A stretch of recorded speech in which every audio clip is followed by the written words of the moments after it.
चलिए बच्चे, अभी जो कॉन्सेप्ट आपको सिखाया उसी पे एक और क्वेश्चन लेते हैं।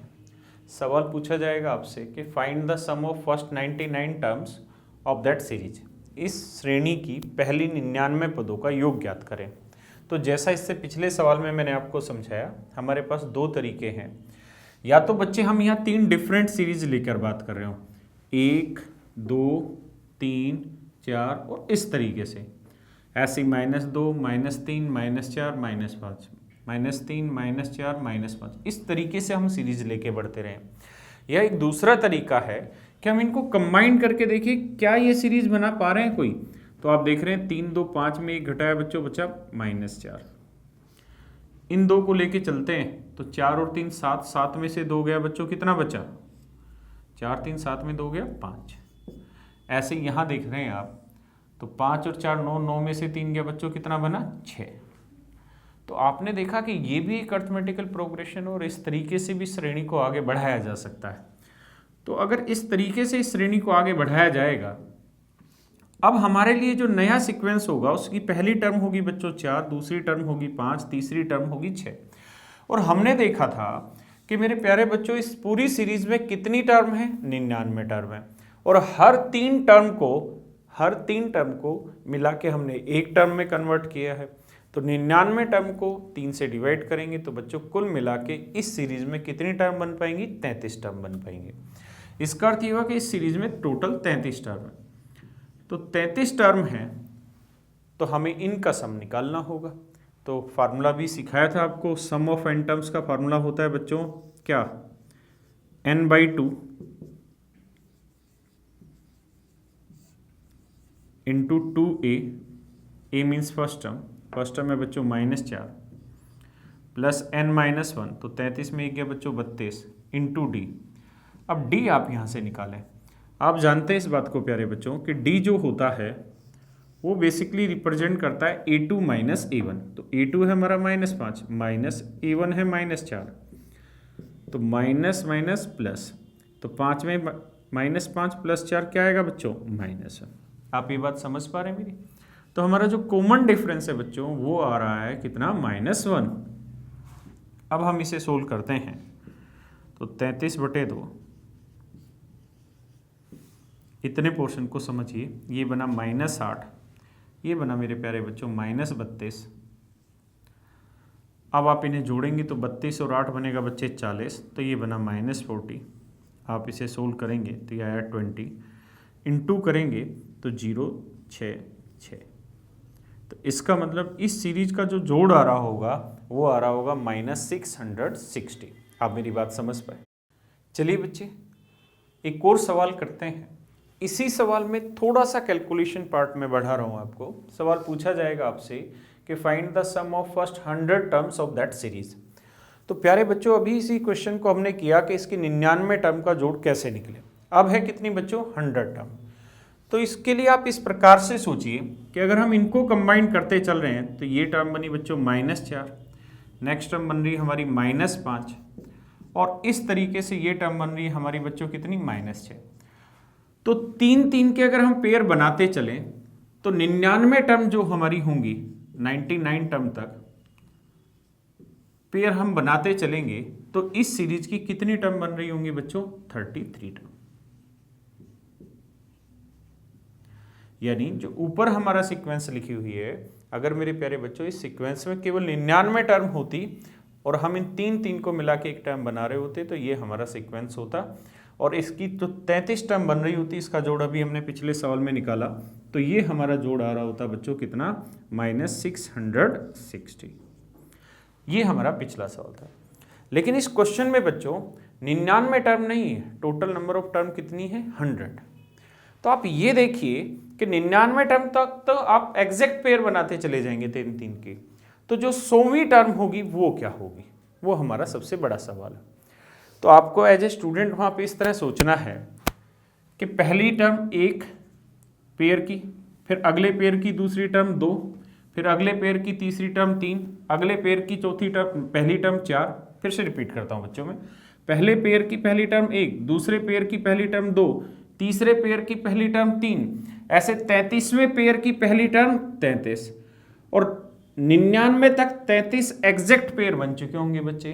तो जब हम 34वें पेयर पे जा रहे होंगे तो उसकी पहली जो टर्म आ रही होगी वो आ रही होगी बच्चों 34। तो यहां तक हमने एक एपी बनाया और उसको जोड़ लिया। एक आखिरी टर्म थी 34, इसको हम बच्चों और ऐड कर लेते हैं, तो प्लस 34 करेंगे तो हमारा जो आंसर होगा वो होगा -626। ये हो जाएगा बच्चे इस सीरीज की पहली 100 टर्म का जोड़। चलिए बच्चे, आपसे सवाल पूछा जाएगा, find the sum of all 2 digit number which will exactly divided by 9। 2 अंकों की उन सभी संख्याओं का योग ज्ञात करें जो 9 से पूर्णतः भाग होती है। तो मेरे प्यारे बच्चों, आप सबसे पहले ये सोचिए कि 2 अंकों की सबसे छोटी संख्या कौन सी है जो 9 से एग्जैक्ट डिवाइड हो। तो आप देखेंगे 9 तो जो सबसे छोटा नंबर है जो 9 से डिवाइड हो तो 1 अंक का है, तो 9 के बाद अगला मल्टीपल कौन सा है बच्चे 18। यानी 18 वो सबसे छोटी संख्या है 2 अंकों वाली जो 9 से डिवाइड होती है। आगे बच्चों सीक्वेंस है, 18 के बाद कौन सा नंबर डिवाइड होगा 27, 27 के बाद अगला कौन सा नंबर डिवाइड होगा बच्चों 36। अब आप इस तरह से सोचिए कि 2 अंकों की सबसे आखिरी संख्या कौन सी होती है बच्चों 99। तो ये देखिए 99 के आसपास कौन सा वो नंबर है जो 9 से डिवाइड होता हो। तो आप देख रहे हैं 99 खुद हो जा रहा है 9 से डिवाइड। इसका मतलब आखिरी जो संख्या होगी वो हमारी होगी बच्चों कौन सी 99। तो हमें इस सीरीज का सम निकालना है। बहुत छोटा सवाल है, आप डायरेक्ट भी कर सकते हैं, लेकिन मैं यहाँ आपको एक अप्रोच समझाने की प्रयास में हूँ। तो यहाँ आप सबसे पहले नंबर ऑफ टर्म गिनिए।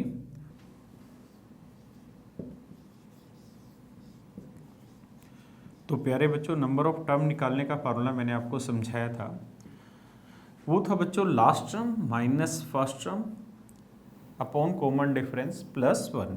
तो लास्ट टर्म हमारी है प्यारे बच्चों 99, फर्स्ट टर्म हमारी 18 है, कॉमन डिफरेंस जो बच्चों हमारा है वो 9 है प्लस 1। तो अब आप ये देखिए 99 में से 18 घटाते हैं बच्चों तो बचा कितना 81। 81 को 9 से डिवाइड करते हैं बच्चों, आया कितना 9। 9 में 1 जोड़ते हैं बच्चों, क्या आया 10। इसका मतलब इस सीरीज में जो टोटल नंबर ऑफ टर्म्स है बच्चों वो कितनी है 10। अगर 10 टर्म आ गई, हमारे पास फर्स्ट टर्म है 18, हमारे पास कॉमन डिफरेंस है 9, हमें सम ऑफ फर्स्ट 10 टर्म्स निकालना है। तो बड़ा आसान है, n/2, n मीन्स 10, 10/2 करेंगे बच्चों 5। आप 2a + n-1 × d का भी फार्मूला अप्लाई कर सकते हैं, साथ ही साथ आप ये फार्मूला भी अप्लाई कर सकते हैं कि n/2 × फर्स्ट टर्म है बच्चों 18 प्लस लास्ट टर्म है बच्चों कितना 99। तो जब आप इसे जोड़ रहे होंगे तो 18 में 99 जोड़ेंगे तो ये आ रहा होगा बच्चों कितना 170। इसे 5 से मल्टीप्लाई करेंगे बच्चों तो आएगा 585।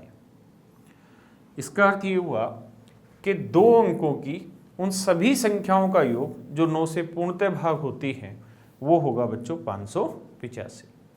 आइए बच्चों, अभी जो सवाल आपको समझाया उसमें मैंने एक छोटी सी भाषा और ऐड की है जो एसएससी अक्सर करता है, चीज़ों को हल्का घुमा के पूछता है आपसे। मैंने सवाल बोला find the sum of all 2 digit number which when divided by 9 it leaves a remainder 3। यानी 2 अंकों की उन सभी संख्याओं का योग ज्ञात करें जिन्हें 9 से पूर्णतः भाग ना देना हो। जिसे 9 से भाग देना हो तो रिमाइंडर कितना बचे बच्चों 3। पिछले सवाल में एग्जैक्ट डिवाइड कराना था, इस सवाल में रिमाइंडर 3 लाना है। तो हमें ये सोचना है 9 अंकों की सबसे छोटी संख्या जो 9 से डिवाइड हो बच्चों वो 9 होती है, लेकिन साथ ही वो ये भी कह रहा है कि एग्जैक्ट डिवाइड ना हो, रिमाइंडर बचे 3। तो 3 रिमाइंडर बचाना है तो मुझे पता है सबसे छोटी संख्या 9 होती है, तो 9 में मैं 3 जोड़ूंगा 12। यानी 12 को अगर आप 9 से डिवाइड करेंगे तो बच्चों रिमाइंडर बनेगा कितना 3। यानी मेरे लिए जो सबसे छोटी संख्या होगी 2 अंकों की जिसे 9 से भाग देने पे 3 रिमाइंडर बचे बच्चों वो होगी 12। अगला number as usual common difference 9 रहना 21 होगा। 21 को आप 9 से भाग दोगे 18 एग्जैक्ट डिवाइड होगा, रिमाइंडर होगा 3। इससे अगला जो नंबर होगा बच्चों वो होगा 30, आप 27 एग्जैक्ट होगा प्लस 3 रिमाइंडर बचा। इस तरह से हम चलते रहेंगे। अब हम आते हैं कि 2 अंकों की सबसे आखिरी संख्या कौन सी है जो 9 से डिवाइड होती है। तो 2 अंकों की सबसे आखिरी संख्या 9 से जो डिवाइड होने वाली है वो बच्चों 99 है, लेकिन आप जानते हैं 99 तो एग्जैक्ट डिवाइड होता है 9 से, और हमें रिमाइंडर लाना है 3। तो अगर हमें रिमाइंडर 3 लाना है तो 99 में 3 जोड़ेंगे तो वो जो संख्या बनेगी वो 102 होगी और वो 3 अंकों की संख्या होगी। जबकि हमें जो रखना है वो 2 ही डिजिट में रखना है। तो हमें 99 से छोटा नंबर ढूंढना है जो 9 से डिवाइड हो। तो 99 से छोटा नंबर जो 9 से डिवाइड हो बच्चे वो कितना है 90 यानी 90 और 3 रिमाइंडर लेके आना है। तो इसका मतलब वो नंबर क्या होगा प्यारे बच्चों 93 यानी वो सबसे छोटा नंबर 2 अंकों का 2 अंकों की संख्या में सबसे बड़ा नंबर जो 9 से पूर्णतः भाग होगा वो होगा 9 से पूर्णतः भाग नहीं होगा, 9 से भाग देने पे 3 रिमाइंडर बचाएगा वो होगा बच्चों 93। अब हमें इसका सम निकालना है। तो सम निकालने के लिए पहले आप नंबर ऑफ टर्म निकालिए। नंबर ऑफ टर्म का मैंने फार्मूला आपको समझाया कि बच्चों last term minus first term upon common difference plus 1। तो जब आप इसे कैलकुलेट करेंगे तो 93 में से 12 जब आप घटाएंगे बच्चों तो बचेगा 81 और 81 को 9 से डिवाइड करेंगे 9 में 1 जोड़ेंगे बच्चों 10। तो टोटल नंबर ऑफ टर्म जो बनी बच्चों वो बनी 10। अब हमें चाहिए प्यारे बच्चों इसका सम। तो सम निकालना है तो सम ऑफ फर्स्ट 10 टर्म्स का, फर्स्ट टर्म आपके पास है 12, कॉमन डिफरेंस आपके पास 9, सम ऑफ फर्स्ट 10 टर्म्स होगा फार्मूला n/2। तो 10/2 करेंगे बच्चों क्या आएगा 5 इंटू फर्स्ट टर्म है बच्चों 12 प्लस लास्ट टर्म है मेरे प्यारे बच्चों 93। तो जब हम इसे सोल्व कर रहे होंगे तो ये आ रहा होगा 105 इंटू करेंगे तो ये आएगा 525 यानी 2 अंकों की उन सभी संख्याओं का योग, 2 अंकों की उन सभी संख्याओं का योग जिन्हें हम 9 से भाग दें तो 3 शेषफल बचे प्रत्येक बार वो होगा 525। तो इस प्रकार से एसएससी, सीडीएस और बहुत सारे जो वनडे कॉम्पिटिटिव एग्जाम उनमें क्वेश्चन पूछे जाते हैं। प्यारे बच्चों एक और सवाल लेते हैं। सवाल इस प्रकार से है कि यदि किसी समानांतर श्रेणी के दूसरे और पांचवें पद का योग 8 है, if the sum of second and fifth term of an arithmetical progression is 8 and also the sum of third and seventh term is 14, तीसरे और सातवें पद का योग 14 है, find the 11th term of that AP. तो इसी श्रेणी के 11वें पद का मान ज्ञात करें। तो मेरे प्यारे बच्चों आप इस बात को समझो, हमने ये चीज़ सीखी थी कि अगर हमें किसी भी टर्म को निकालना हो तो उसका फार्मूला रहता है a + n - 1 इंटू डी। तो बच्चों यहाँ सेकंड टर्म क्या है बच्चों a प्लस n की वैल्यू 2 में से 1 गया 1 डी। फिफ्थ टर्म क्या है बच्चों a + 4d। आप अगर यहाँ फिफ्थ टर्म जाने क्या है तो a 5 में 1 गया 4d। तो फिफ्थ टर्म क्या है a + 4d, ये इक्वल टू है 8। तो a और a जोड़ेंगे बच्चों ये बना 2a, d और 4d जोड़ेंगे बच्चों ये बना 5d इक्वल टू 8। इसी तरह से जब आप इस इक्वेशन को देखेंगे तो प्यारे बच्चों t3 यानी थर्ड टर्म जो होगी वो होगी a + 2d। ऐसे ही सेवन्थ टर्म जो होगी वो होगी a + 6d और ये सब होगा इक्वल टू 14। अब इन्हें जोड़ेंगे तो a और a बच्चे 2a और 2d और 6d को जोड़ेंगे तो प्यारे बच्चों 8d इक्वल टू है 14। तो 2a + 5d equal to 8, 2a + 8d equal to 14। हम इन दोनों टर्म को सोल्व करें तो आप माइनस करेंगे यहाँ तो ये सीक्वेंस कैंसिल आउट होगा। 8 में 5 के बच्चों -3d और 14 में 8 के बच्चों -6, माइनस से माइनस कैंसिल आउट होगा तो d की वैल्यू जो आएगी वो आएगी बच्चों 2। और अगर प्यारे बच्चों d की वैल्यू 2 है तो यहाँ रखेंगे तो 8 दूनी 16 + 16 इक्वल टू 14। 16 को उधर ले जाएंगे ये बना बच्चों -2, तो a की जो वैल्यू होगी वो होगी -1। तो आपने देखा कि हमारी जो फर्स्ट टर्म है वो -1 है, कॉमन डिफरेंस है वो 2 है और हमें जो फाइंड आउट करना था प्यारे बच्चों वो हमें 11th टर्म निकालनी थी। तो 11th टर्म जो हमारी होगी वो होगी a + n - 1 यानी 10d। अब मेरे प्यारे बच्चों a की जो वैल्यू है वो -1 है डी की जो वैल्यू है वो 2 है, तो 2 को 10 से गुना करेंगे बच्चों 20, यानी हमारी जो 11वीं टर्म होगी वो होगी बच्चों 19। तो ये बेसिक क्वेश्चंस है जो पहले आते थे, जिनमें छोटी छोटी कैलकुलेशन होती है जिसको आपको समझना होगा और इन फार्मूले को अप्लाई करना वहाँ सीखना होगा। प्यारे बच्चों, 2016 में यूपीएससी ने एक एग्ज़ाम लिया था एपीएफओ, असिस्टेंट प्रोविडेंट फंड ऑफिसर का। उसमें ये क्वेश्चन आया था कि अगर किसी अर्थमेटिकल प्रोग्रेशन की पहली टर्म, पाँचवीं टर्म, 5 टर्म नहीं बच्चों, केवल 5वीं टर्म, केवल पहली टर्म, केवल 10वीं टर्म, 15वीं टर्म, 20वीं टर्म और 24वीं टर्म, अगर इन सारी टर्म को जोड़ लिया जाए तो जो जोड़ आया वो 225 आया। तो सवाल में पूछा गया कि बताइए इसी सीरीज की लगातार 24 टर्म का जोड़ क्या होगा। तो आप ये बात जानते हैं कि सम ऑफ n टर्म्स मैंने आपको लिखवाया हुआ है, तो सम ऑफ n टर्म्स, हमें सम ऑफ 24 टर्म्स निकालना है, तो फार्मूला होगा n/2 यानी 24/2 means 12 into 2a plus n-1, n की वैल्यू बच्चों 24, 24 में एक गया 23 इंटू डी, ये होगा सम ऑफ 24 टर्म्स। अब मेरे प्यारे बच्चों, फर्स्ट टर्म आप जानते हैं क्या होगी a, फिफ्थ टर्म क्या होगी बच्चों a plus 4d, 10th term क्या होगी बच्चों a plus 9d, 15th term क्या होगी a plus 14d, 20th term क्या होगी a plus 19d, 24th term क्या होगी a plus 23d equals to 225। अब जब आप इसे जोड़ेंगे तो 1 2 3 4 5 6, तो ये जो आप देख रहे हैं बच्चों ये आया 6 से, इसी तरह से 4 9 13 इनको सबको जोड़ोगे तो ये आ रहा होगा बच्चों 69d इक्वल्स टू 225। अब इसमें प्यारे बच्चों 3 कॉमन आ रहा है, तो 3 कॉमन ले लीजिए, बना 2a प्लस 23d, यहाँ से 3 कॉमन लोगे तो ये आएगा 75।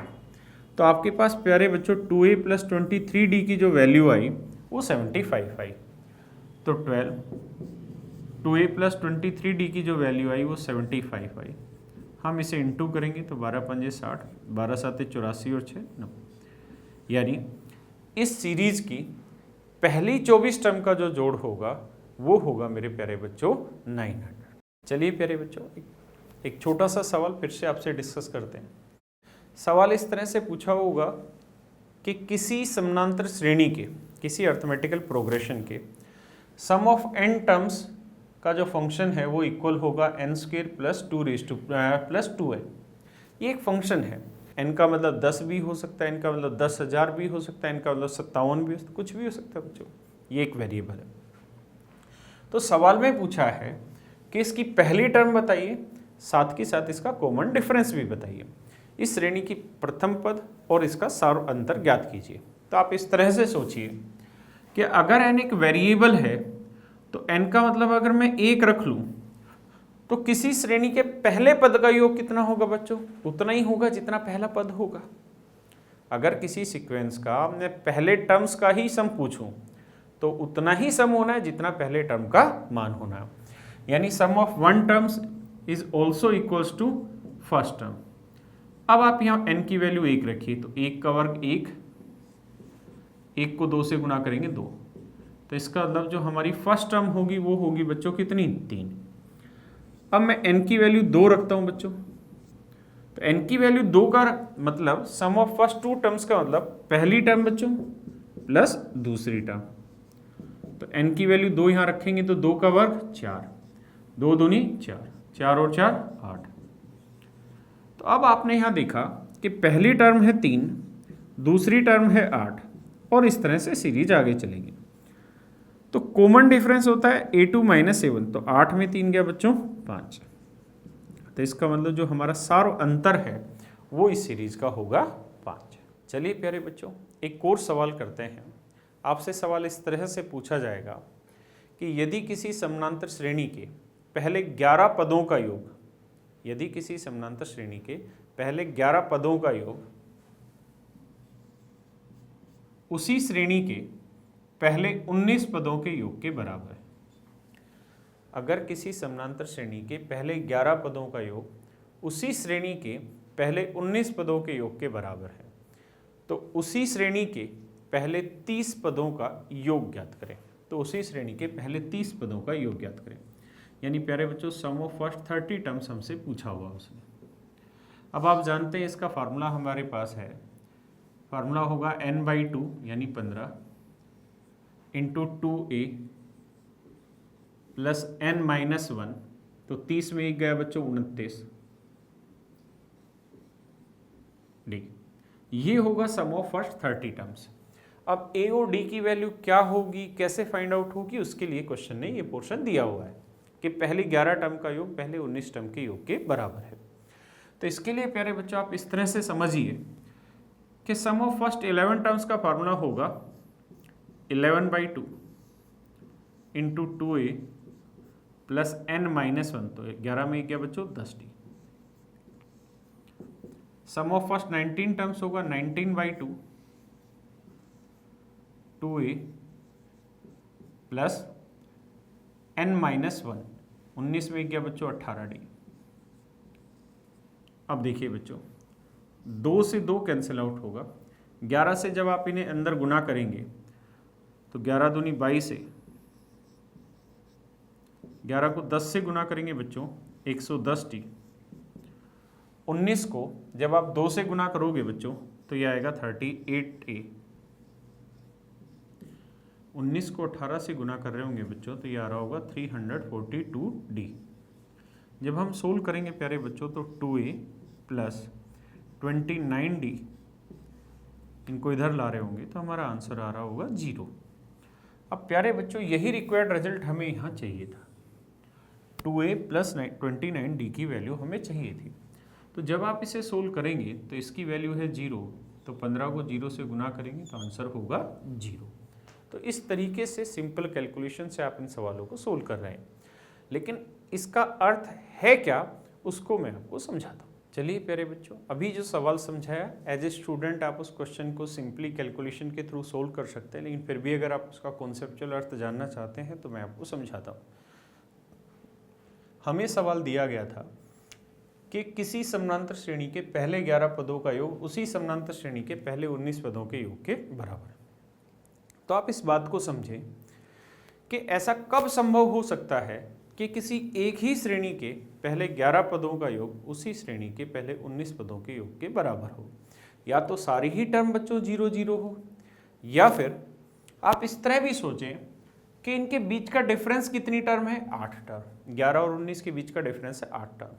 तो इसका मतलब ये 8 टर्म का जो योग होगा या ये जो 8 टर्म होंगी ये इस तरह से बिल्ड की गई हो कि जब हम इनको जोड़ रहे हों तो इनका जोड़ 0 आए। कारण कि मान लो बच्चों ये 11 टर्म है यहाँ से यहाँ तक, और ये यहाँ से यहाँ तक 19 टर्म है, और ये अगली 8 टर्म है।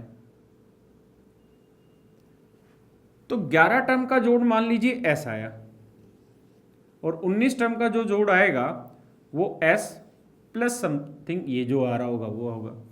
तो अगर इन सारी टर्म्स का जोड़ यानी जो 8 टर्म है इनका जोड़ कट कटा के 0 आ जाए तो इस 19 टर्म का जोड़ भी s प्लस 0 यानी s ही आ जाएगा, और 11 टर्म का भी जोड़ s होगा। यानी ये तभी इक्वल होगी जब इन 8 जो अगली 8 टर्म्स है उनका जोड़ क्या आ जाए बच्चों 0।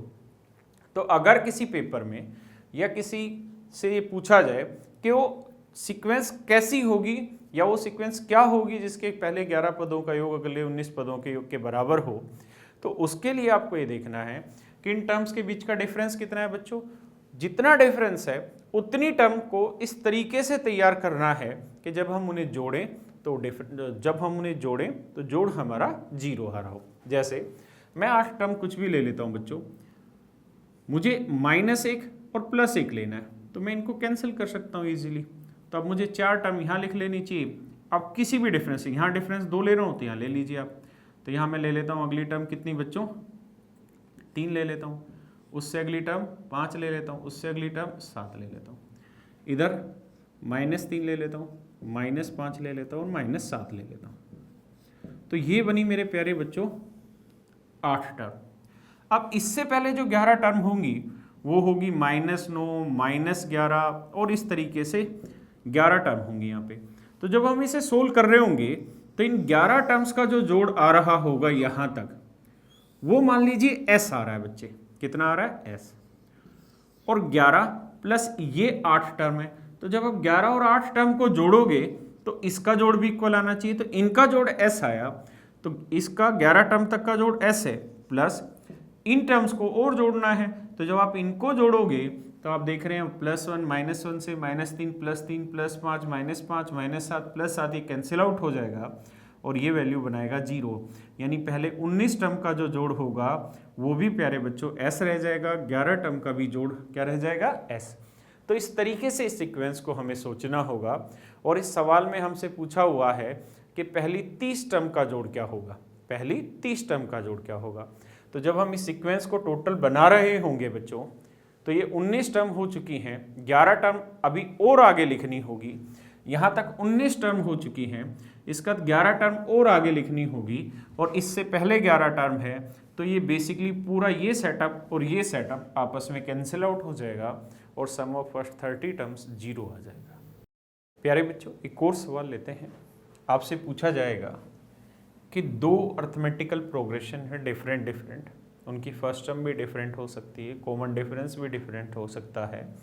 तो उन दोनों अर्थमेटिकल प्रोग्रेशन की अगर n टर्म लें, पहली सीरीज की भी n टर्म लें, दूसरी सीरीज की भी n टर्म लें, और उनकी अगर n टर्म्स का योग निकाला जाए, अगर उनकी n टर्म्स का योग निकाला जाए तो उनके योग का जो रेशियो होगा, उनके सम का जो रेशियो होगा वो होगा प्यारे बच्चों 2n-3/3n+1।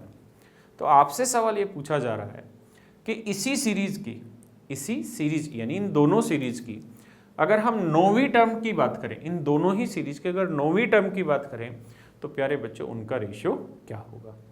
तो हम करते क्या हैं, हम मान लेते हैं कि जो पहली सीरीज है उसकी फर्स्ट टर्म a से है और कॉमन डिफरेंस d से। तो इस तरह से हम सीरीज मान लेते हैं।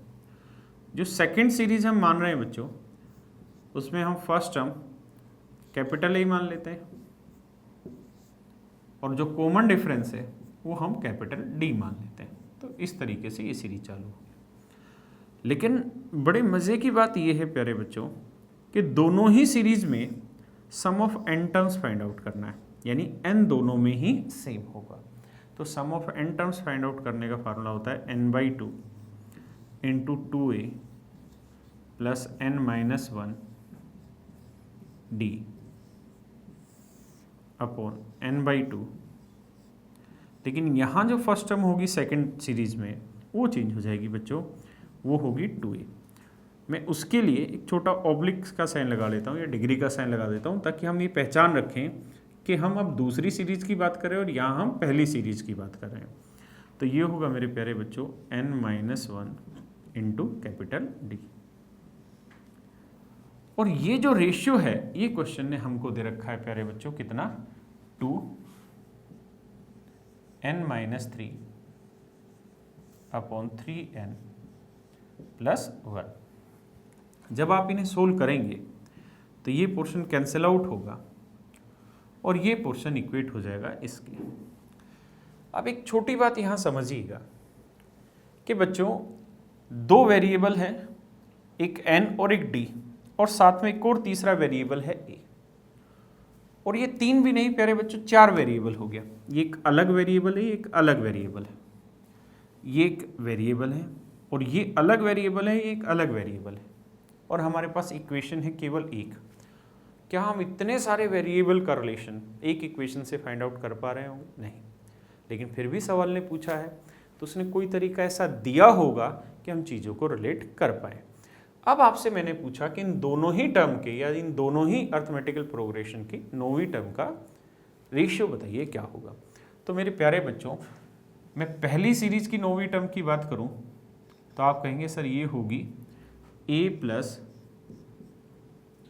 8d। इसी तरीके से अगर मैं दूसरे वाली सीरीज की 9वीं टर्म की बात करूं तो आप बोलेंगे सर ये भी होगी कैपिटल A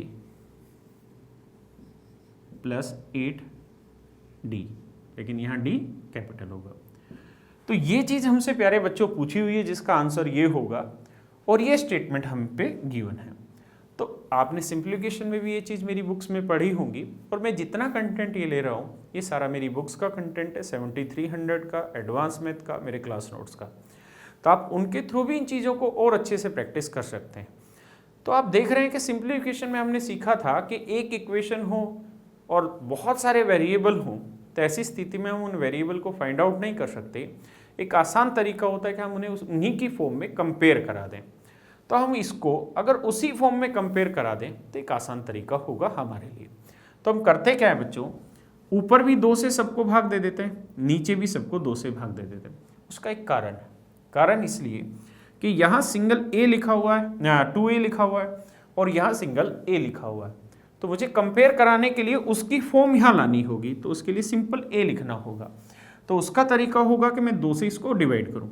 तो ये नंबर बना प्यारे बच्चों a, इसे मैं 2 से डिवाइड करूँ तो ये हो जाएगा n-1/2d।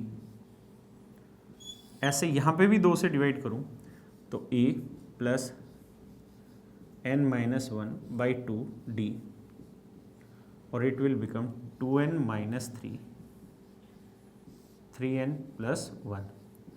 और मेरे प्यारे बच्चों हमें जो रिजल्ट चाहिए वो रिजल्ट चाहिए था a + 8d और कैपिटल A + 8d, और इसकी वैल्यू हमें चाहिए थी। तो अगर आप हल्का सा सोचें कि यहाँ a है, यहाँ a है, यहाँ कैपिटल A है, यहाँ कैपिटल D A है, यहाँ D है, यहाँ D है, यहाँ स्मॉल d है, यहाँ स्मॉल d, यहाँ n-1/2 है, यहाँ पे भी n-1/2 है, यहाँ 8 है, यहाँ 8 है। इसका मतलब हम n-1/2 को 8 रिप्रेजेंट करा सकते हैं। और अगर मेरे प्यारे बच्चों हम n-1/2 को 8 रिप्रेजेंट करा लें, n-1/2 को 8 रिप्रेजेंट करते हैं, तो इसका अर्थ ये हुआ कि n-1 की जो वैल्यू होगी वो होगी 16, तो n की जो वैल्यू होगी वो होगी प्यारे बच्चों 17। आप समझे। और अगर n की वैल्यू यहाँ से 17 है तो आप यहाँ रखेंगे n की वैल्यू, तो 17 दूनी 34 में से 3 घटाएंगे तो आपका जो आंसर आ रहा होगा यहाँ वो आ रहा होगा 31। यहाँ देखेंगे तो 17 को 3 से गुना करेंगे बच्चों 51, 51 में 1 जोड़ रहे होंगे 52। तो इसका मतलब पहली सीरीज की 9th टर्म दूसरी सीरीज की 9th टर्म का जो रेशियो होगा वो होगा 31:52। अगर ये आगे सिंप्लीफाई नहीं होती है, अगर सिंप्लीफाई होगी तो सिंप्लीफाई करेंगे। यानी जो 2 डिफरेंट एपी थी उनकी 9th टर्म का जो रेशियो है बच्चों वो रेशियो है 31:52। आप समझे मेरी बात को। चलिए प्यारे बच्चों एक छोटा सा और कॉन्सेप्ट है एपी का जो मैं आपसे डिस्कस करता हूँ।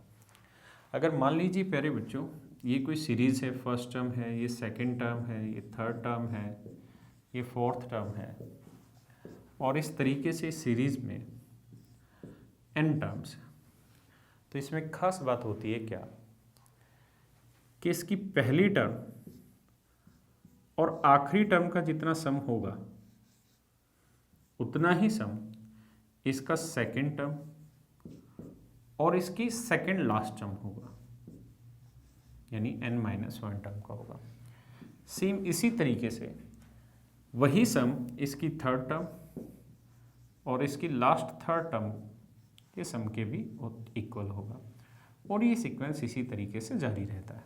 मैं आपको कहना ये चाह रहा हूँ कि अगर मान लीजिए कोई अर्थमेटिकल प्रोग्रेशन है, और अगर मैं आपको ये कहूँ कि उस अर्थमेटिकल प्रोग्रेशन में दूसरी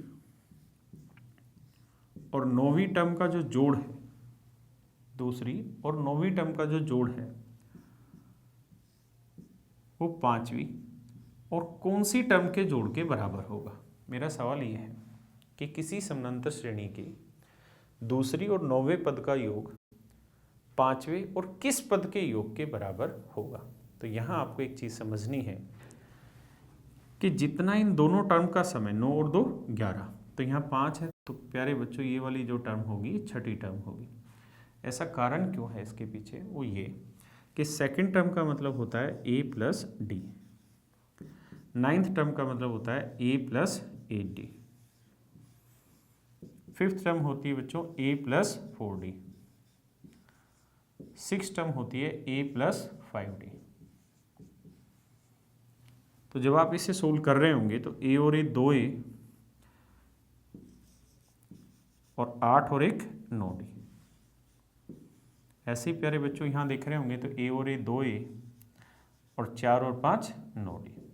तो आपने एक खूबसूरत चीज़ यहाँ पे देखी कि जो सम यहाँ है वही सम यहाँ है। तो पेपर में अगर मान लीजिए मैंने पूछा आपसे कि किसी समानांतर श्रेणी के पहले और 27वें टर्म का जितना योग है उतना ही छठे और कौन सी टर्म के योग के बराबर होगा।